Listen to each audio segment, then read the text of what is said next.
Sorry. Alam ko. Alam mo alin? Ha? Alam kong gwapo ko, so please huwag mo na akong titigan. Alam ko rin, na gusto mo nang ihampas sa akin yung dala mong bag.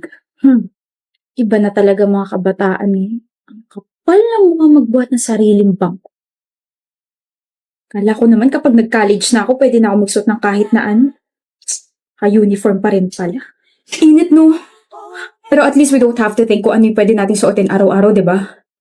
Ah, Draven nga pala. Marketing irregular student. Okay, ano pangalan mo? Alam kong hindi mo ako titigilan base dyan sa mukha mo. Gladys, ayoko maging friends tayo. Ayoko. Sige, best friends na lang. Gladys! Masakit dyan mo? Lagi ka na lang kasing nakahawak dyan. Ito. May abs kasi ako eh. Nag-aalala ka na sa akin na bored lang ako. Lalambot din yung puso mo sa akin. Gladys! What is the meaning of this? Bakit di mo ko hintay? Tagal mo eh. Sabi mo sabay tayo pumasok. Di mo kayo mag-isa? Hindi. Ako sa'yo. Gladys, may iba ka pa bang friend? Wala. Meron! Ako. Pinilit mo kaya ako. Pero, hindi mo ba trip yung iba nating mga blockmates? Trip? Then bakit hindi ka nakikihalubilo sa kanila? Dito ka na lang lagi sa likod nakapwesto like me. Trip ko sila pero hindi ko masabayan yung trip nila. Okay na. Ako? Sasabayan kita sa trip mo kahit lumangoy ka pa sa fish pond. Yung mga trip kong kaibigan, tahimik. Tahimik ako. Tahimik ako, Gladys. Promise. Sorry kung hindi ako nakapunta sa family dinner nyo kagabi Ayos lang. Hindi kasi ako pwede lumabas eh. Draven. Ayos lang. Nga pala, aalis ba kayo sa araw ng mga patay? Kasi kami oo. Dadalawin namin yung grandparents namin. Saan nyo dadalawin? Baka magkrusunandas natin. Oh? Sa Manila Memorial Park, sa Columbarium. Doon din kami! Best friend talaga tayo. Psst, doon lang po ako Huwag kang lalayo.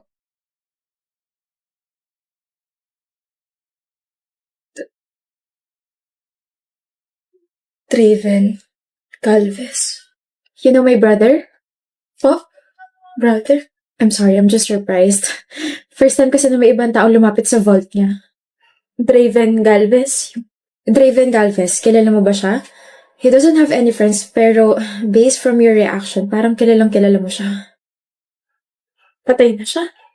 Huli ka na sa balita. Since last year pa, 2 saksak sa tiyan. He was murdered inside the campus. Gladys! Bakit nandito ka sa campus? Araw ng mga patay na. Bakit naka-uniform ka? Bakit? Totoo ba? Totoo bang patay ka na? Sorry, hindi ko sinabi. Naghihintay ako eh. Naghihintay? Naghihintay ako na may makita sa akin dito sa campus at madalaw ako ng taong yun sa vault ko. Yun yung huli kong kailangan gawin bago ako payagang makaalis dito sa school. Trip.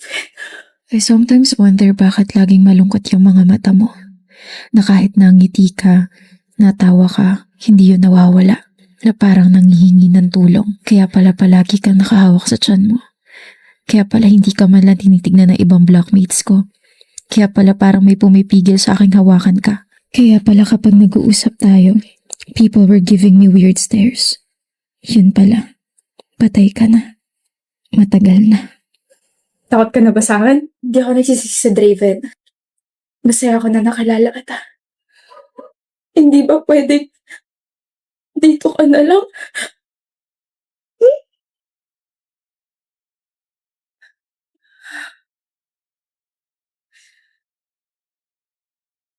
Gusto kong punasan yung luha mo kaso dito ka na lang.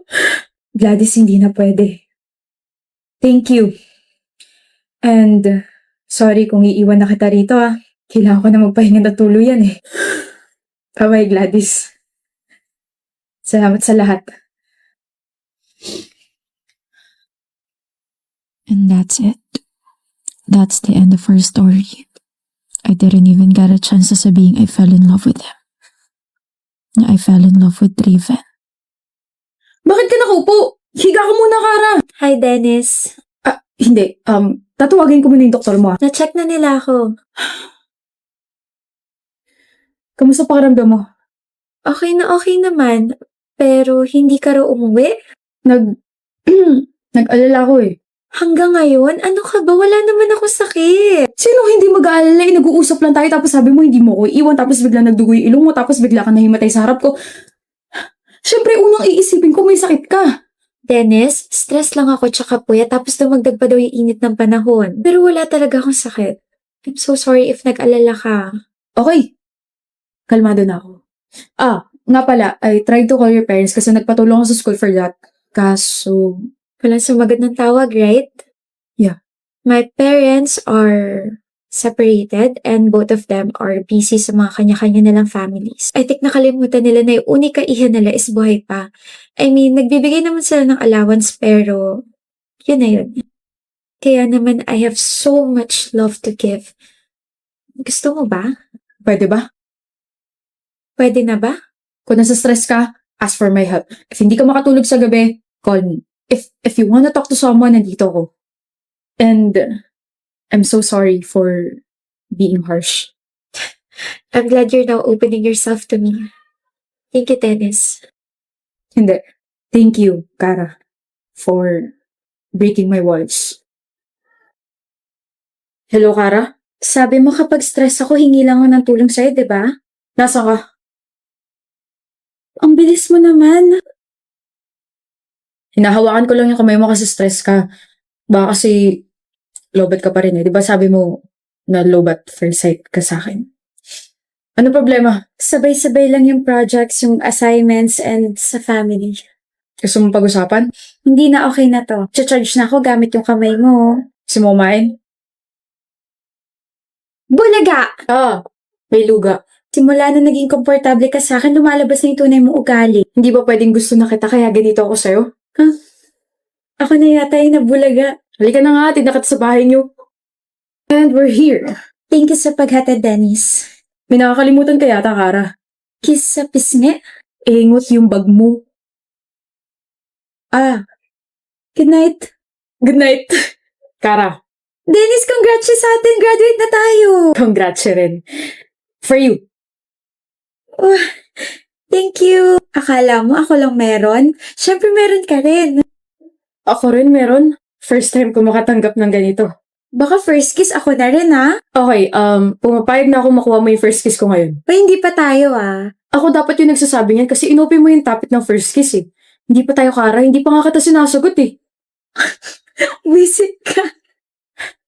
Nakausap ko na yung parents ko. Really? Yes, ginawa ko yung sinadjust mo sa akin. Inopen ko yung feelings ko sa kanila na bakit hindi sila nagpunta ng graduation ko, bakit hindi nila sinagot yung tawag nung na-hospital ako, bakit ganito, bakit ganyan. And? They were sorry. They actually thought na I was doing fine kasi nga lagi ako may allowance, diba? But they never thought daw na makakaramdam ako ng loneliness. I was mad. I was hurt. But I forgave them. Sa weekend lalabas kami and I told them na may boyfriend ako so they want to meet you. Sino? Sino boyfriend mo? Ako? Yes, Ako. baliw ka talaga. But I'm so proud of you for being brave, Kara. Di ko naman ito magagawa kung wala ka eh. Thank you, Bobby. Mahal din kita. Wow! Here's what you requested, Bobby. Your favorite ulam. And here's my gift. Pangkabuhayan showcase. Oh, mahal na mahal mo talaga ako, no? Naalala ko nung college tayo, sabi mo, if may magre-regalo sa'yo kapag adult ka na, gusto mo grocery tapos yung pan-display sa bahay. O, ayan na. Tapos isang sako ng bigas mo, nasa kusina. Thank you, Bobby. I mean, weird way to propose but it's a yes, mister. Bakit? Magpo-propose pa lang ako eh. Ha? Ito. Oh my gosh. Seryoso ba? Nakikita mo ba yung mga susunod na pangyayari? Ha? Nakakainis ka, Kara. Huwag ka na mag-propose. Ako na lang yung magde-declare. Dennis, my Bobby, I will marry you. I am marrying you. I love you so much. Mas mahal din kita. Ang primo, kapartner mo ako sa subject ni Miss Candice. Ikaw si Meg, di ba? Hindi. Sabi nila, ikaw daw itong nabunot ko. Titripan yata ako ng mga taong to eh. Patingin ako. Huwag na. Bakit ka ganyan makatingin? Huh? Para kang tuta. Oh, ano, kilala mo ba yan si Meg? This is me. Megan Del Rosario. Akala ko ba hindi ikaw? Hindi naman ako si Meg. Ayan oh, Megan pangalan mo. Pero hindi, Meg. Wala akong nickname na ganon. Naiinis ka ba? Hindi ba halata? Bakit ka naiinis? Sabing wag mo akong tignan ng ganyan eh. Gusto mo ba dukutin ko yung mga mata mo ha? Simula ngayon ikaw na si Meg. Kapag may tumawag sa'yo Meg, lumingon ka kasi ako yun. Haba-haba na Megan. Sorry late. Okay, Hindi ko na malayan yung oras eh. Nag-billiards pa kasi kami. Sorry. okay. Hindi ka galit? Hindi mo ako sasarmonan? Hindi. Bakit? Nag-sorry ka naman eh. So kapag hindi ako sumipot ngayon tapos nag-sorry ako, patatawarin mo pa rin ako. Oo. Ang weird mo, alam mo ba yun? Sabi nga rin nila. Irita. Tapos ko na yung part ko, ano pang pwede kong gawin? Okay na. Ano okay na? Mahaba pa kasi yung paper.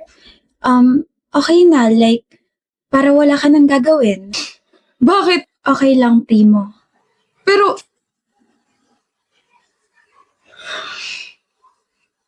Hindi mo naman kailangan pumunta rito. tutulong ako. Mamaya hindi mo pa ako isama kapag pinasa mo yan eh. Isasama kita. I promise. Cross my heart kahit ayoko pang mamatay. Sandali. Kahit wala akong itulong, kahit wala akong gawin, kahit hindi ako sumipot, isasama mo pa rin ako? May grade pa rin ako? Oo. Bakit? Kasi magkaibigan tayo. Baliw ka ba? Hindi ba tayo magkaibigan? Hindi tayo magkaibigan, Meg. Hindi porket ka-grupo mo or ka-partner mo sa assignment, sa project, kaibigan mo na. Sa ginagawa mo, parang pinapakita mo sa ibang tao na pwedeng-pwede ka nila i-take advantage. Tigilan mo nga yan. Tinitake advantage mo ba ako, Primo? Hindi. Di ayos lang na gawin ko to. Umayos ka nga. Maayos ako. Hindi ka maayos. Kung maayos ka, magagalit ka tuwing late ako sa mga meeting natin. Magagalit ka kasi maaga akong umaalis kapag nag-chat na yung mga tropa ko. Magagalit ka. Bakit? Bakit nakakunot yung noo mo? Sinusubukan kong magalit sa'yo.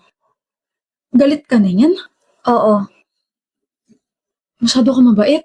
Ayoko sa taong masyado mabait. Ayoko sa'yo. CR na nga muna ako. Madalas siguro siya natatake advantage ng mga kagrupo niya, kaya ganun siya. Di ako sanay, buwisit. Tapos ang cute pa niya nung gumano siya. Ano ba yung ginagawa mo? Ha? Umayos ka nga, Primo. Mali yan. Ayaw mo sa kanya. Sorry, late ako ng 10 minutes. Okay lang. Alam mo, Meg, matuto kang magalit kapag hindi umaayon sa gusto mo yung mga nangyayari. Nagpalit talaga ako para makita ko kung natuto ka ba sa sinabi ko, pero Okay nga lang, Primo. bakit? Kasi kahit hindi mo ako friend kita. Hala, may sugat ka. Ito? Liit-liit lang. Napaka-OA mo, alam mo ba yun? Akin na. Alam mo, yung mga ganitong sugat, mas masakit to tsaka mas madaling malagyan ng infection. Sa susunod, agapan mo agad para hindi ka na masaktan, okay? Ayan, may band-aid na. Hoy, Primo. OA mo. Maaga ako ngayon. Thank you, Primo. Hindi mo rin naman ako pinapagalitan eh. Hindi ako na lang magbabago. Pre, bilyar tayo ah. Pas, may project akong ginagawa. Di ko naman ganyan ah. Nagbago ka na. May chicks ka na, no? Hindi siya chicks, may pangalan siya, okay? Hindi meron nga. Chismoso mo. Iba na yan, pre. Nakakatakot na nakakapanibago. Pinagugustuhan ka na. Hindi ko siya gusto, no? Kung hindi mo siya gusto, di crush. Crush? Napaka-imposible. Ayoko sa kanya. Masyado siya mabait. Nakakairita siyang kausap. Alam mo yung mabait na sinasabi mo? Binabago na yung takbo ng buhay mo. I'm so proud of you. Daming alam. Alis na nga ako. Hoy, Meg. Bakit, Primo? Ikaw pala. Bakit parang disappointed ka? Huwag mo na akong tatawaging Meg ha. Kahit best friend kita. Wag. Arte mo naman. Ang haba kasi na Megan. Si Primo lang ang pwedeng tumawag sa akin yan. Sino si Primo? Yung crush ko. Crush.